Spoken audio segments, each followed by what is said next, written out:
paz do Senhor, Deus possa abençoar poderosamente a sua vida. E nós vamos falar um pouquinho a respeito da palavra de Deus. Nós vamos estar lendo Evangelho segundo escreveu João, no seu capítulo de número 18, a partir do versículo de número 12, diz assim: o destacamento de soldados romanos e o seu capitão, com os guardas do templo e os habitantes de Judá, prenderam Jesus, amarraram-no e levaram em primeiro lugar a Anás, sogro de Caifás, o sumo sacerdote daquele ano. Caifás foi quem disse aos habitantes de Judá que seria bom um homem morrer a favor de todo o povo. Essa leitura, a nossa leitura de hoje, fala a respeito do texto da prisão de Jesus, quando Jesus foi preso pelos soldados romanos. Na realidade, quando Jesus inicia o seu ministério na terra, através da operação daquilo que nós chamamos de extraordinário, quando Jesus transforma a água em vinho, o que nós chamamos de operação de extraordinário, as pessoas conhecem como milagres. O que é milagre? Milagre é algo impossível de ser realizado pelas mãos humanas. Milagre é algo que foge do controle da ciência, da medicina, da matemática, da cultura humana, porque é impossível o homem realizar milagres. O homem não realiza milagres. Por quê? Porque milagre é algo que é impossível para os homens fazerem. Porém, a Bíblia nos diz no Evangelho de Lucas que para Deus nada é impossível. Nada é impossível para Deus. Deus tem o poder para transformar o que Ele quiser naquilo que Ele quiser. Deus tem o poder para transformar coisas que não são naquilo que são. Deus tem o poder não apenas para transformar, mas para transformar, libertar e restaurar. Jesus inicia o seu ministério através da operação de um milagre, da transformação da água para o vinho. O resultado desse milagre é que as pessoas começaram então a se aproximar de Jesus. As pessoas começaram a reconhecer o ministério de Jesus. Jesus começa operando sinais e prodígios que nós chamamos de milagres, e o resultado dos milagres são uma grande multidão de pessoas se aproximando cada vez mais de Jesus. Por quê? Porque Jesus operava aquilo que outras pessoas não podiam operar. Jesus fazia aquilo que outros não podiam fazer. Na realidade, Jesus fazia aquilo que a medicina não faz. Jesus fazia aquilo que a justiça não faz. Jesus fazia o que era impossível de ser feito. Mas Ele, como Deus, para Ele nada é impossível. Ele pode todas as coisas. Ele pode fazer qualquer coisa. Ele pode transformar qualquer pessoa, Ele pode modificar a história de qualquer um. Já abro parênteses para dizer para você que se encontra aí assistindo este vídeo, Jesus tem o poder para transformar a sua vida. Jesus tem o poder para transformar a sua história. Jesus tem o poder para curar essa enfermidade, para resolver esse problema, porque Ele é Deus e Ele pode fazer. Ele tem autoridade para fazer. A Ele foi dado todo o domínio, tanto no céu como também na terra. Então, o ministério de Jesus atrai multidões. As multidões são atraídas até Jesus por causa dos milagres que Jesus operava, por causa dos feitos extraordinários que Jesus fazia. Jesus ressuscitou mortos, Jesus curou leprosos, Jesus expulsou demônios, Jesus restaurou famílias, porque Ele tem o poder para isso. Ele veio ao mundo para isso. A Bíblia nos diz no Evangelho de João que Ele não veio para condenar o mundo, mas Ele veio para salvá-lo, para resgatar o mundo. Os milagres que Jesus operava atraía as multidões até Jesus. As multidões vinham até Jesus por quê? Porque sabiam que Jesus resolve. Eles sabiam que Jesus resolvia qualquer tipo de situação, qualquer tipo de problema, qualquer coisa que viesse a se tornar um problema, Jesus resolve. Não importa qual é a situação que você hoje se encontra passando, se você buscar Jesus, Ele vai resolver, Ele vai transformar, porque Ele pode fazer isso. As multidões se aproximavam de Jesus por causa dos milagres que Jesus fazia. Os milagres no ministério de Jesus eram a isca que atraía as pessoas até Ele, porque as pessoas ouviam dizer: olha, surgiu em Nazaré um homem, um profeta, um homem de Deus, que Ele cura os doentes, que Ele cura os leprosos, que Ele restaura a saúde, que Ele liberta aqueles que são oprimidos. Então as multidões se aproximam de Jesus, se aproximam a tal ponto que na primeira multiplicação dos pães nós temos 5.000 homens ouvindo a mensagem de Jesus. Se você multiplicar 5.000 homens, mais uma mulher e mais uma criança para cada homem, você vai ter 15.000 pessoas ouvindo diretamente a mensagem do nosso mestre, ouvindo a mensagem de Jesus. Mas as multidões eram atraídas pelo milagre. Mas o que fazia as pessoas permanecerem no ministério de Jesus? Porque quantas pessoas hoje vão à igreja, buscam o milagre e vão embora? O que fazia com que as pessoas ficassem no ministério de Jesus? O que fazia as pessoas querer andar junto com Ele? O que fazia as pessoas querer não abrir mão de estar com Jesus? O ministério de Jesus, Jesus como líder do seu ministério, Jesus como o chefe da caravana dos 12 discípulos, Jesus apoia o seu ministério em 3 pontos. E a parte dessa mensagem aqui agora vai para você que é líder. Vai para você, meu irmão, minha irmã, que está na frente de um conjunto, que está na frente de uma igreja, você que lidera um povo e talvez está vendo os seus projetos sendo fracassados, está vendo os seus planos sendo destruídos. Por quê? Porque está faltando algo no seu ministério. E era algo que Jesus tinha. Eu chamo o ministério de Jesus um ministério chamado tríplice, porque se apoiava em 3 pontos. O ministério de Jesus se apoiava naquilo que eu chamo de Job. Job é o segredo do sucesso do ministério de Jesus. Job é o segredo do sucesso de todos os grandes homens de Deus.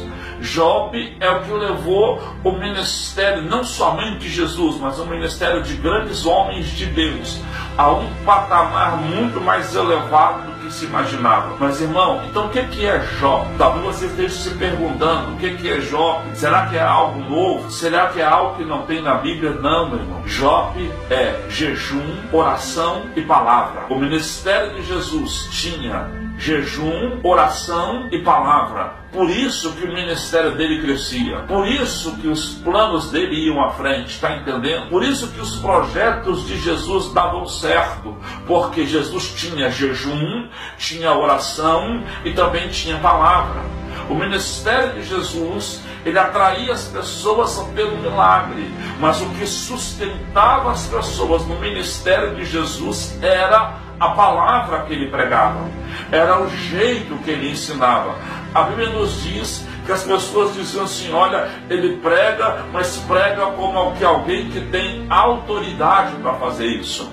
A Bíblia nos diz que uma certa guarnição de soldados romanos foram para prender Jesus, para tentar prender Jesus. Chegando lá, eles ouviram tudo aquilo que Jesus pregava.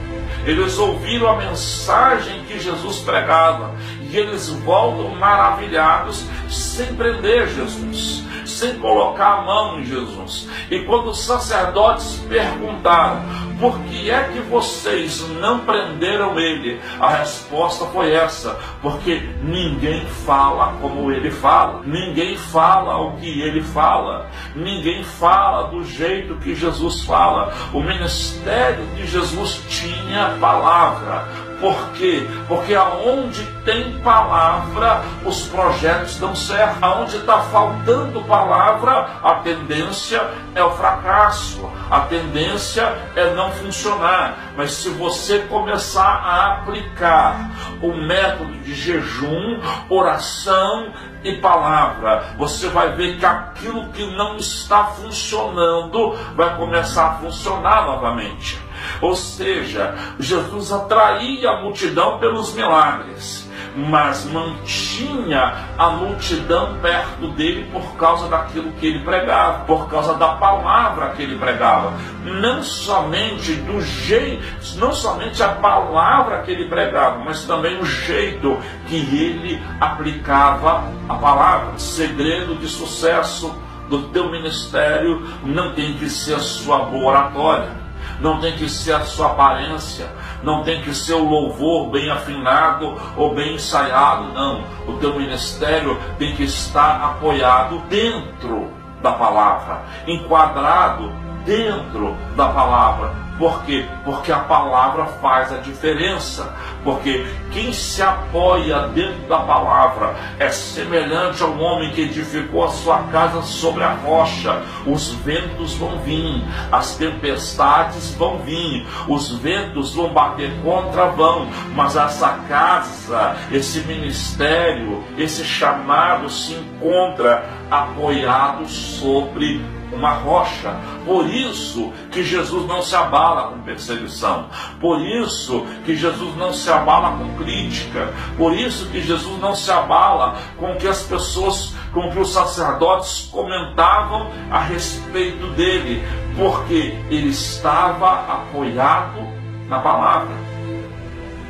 Agora, o ministério de Jesus atrai multidões, e as multidões que vêm até Jesus fazem com que o nome de Jesus seja levado, expandido, falado em todas as classes sociais de Jerusalém.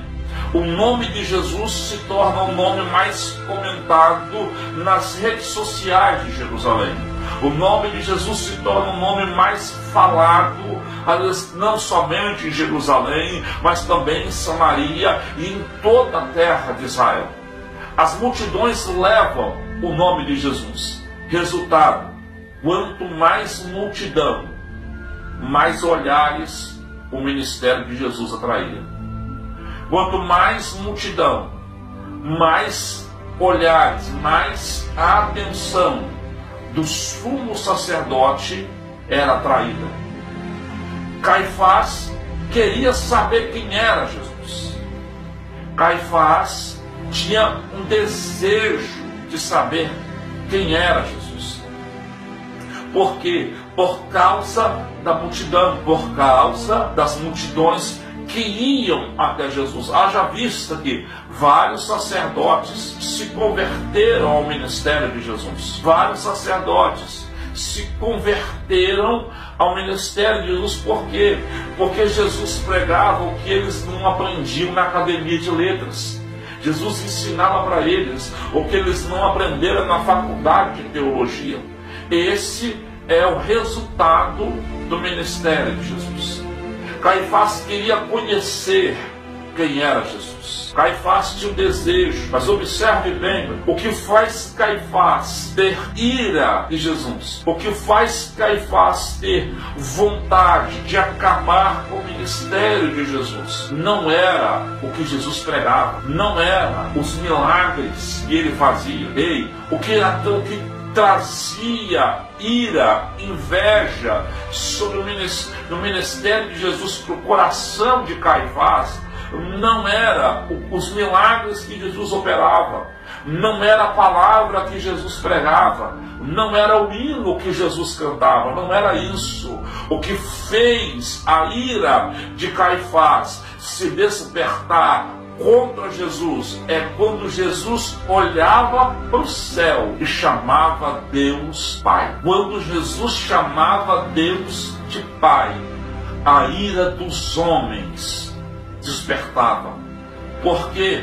Porque quando Jesus, mas pregador, o que é isso? Algo tão simples, chamar Deus de Pai. Por que é que Caifás então se irava com isso? Porque quando Jesus chamava Deus de Pai, Jesus estava demonstrando intimidade com Deus. E intimidade com Deus, irmão, é algo que incomoda. Intimidade com Deus é algo que incomoda e incomoda muito. Ei, preste bem atenção, o que faz Caim matar Abel não é o sacrifício de Abel ser melhor do que o dele, não. É a intimidade que Abel tem com Deus. É isso com que faz com que Caim vai querer matar Abel. Observe bem como é que intimidade é algo interessante. A Bíblia nos diz também a respeito de Moisés que Miriam e Arão, irmãos de Moisés, se levantaram contra ele por causa de uma mulher cuxita que Moisés tinha casado com ela. Chega a tal ponto deles pensarem assim: não, nós vamos derrubar o ministério de Moisés, vamos acabar com o ministério de Moisés, até o momento que Deus intercede, até o momento que Deus entra na história. Deus chama Moisés, Arão e Miriam diante da tenda da congregação. A nuvem da glória do Senhor desce sobre a tenda da congregação e Deus começa dizendo assim: quando eu quero falar com algum profeta, eu falo através de um sonho. Aí eu imagino já Miriam dizendo assim: Deus está falando comigo. Quando eu quero falar com algum profeta, eu falo através da revelação do Urim e do Tumim. Aí Arão olhou para Miriam e disse assim: não, Deus agora está falando comigo. Aí Deus diz assim: mas quando eu quero falar com Moisés, eu não dou sonho para ele e nem dou revelação. Eu desço do céu e falo com ele boca a boca, frente a frente, como um amigo.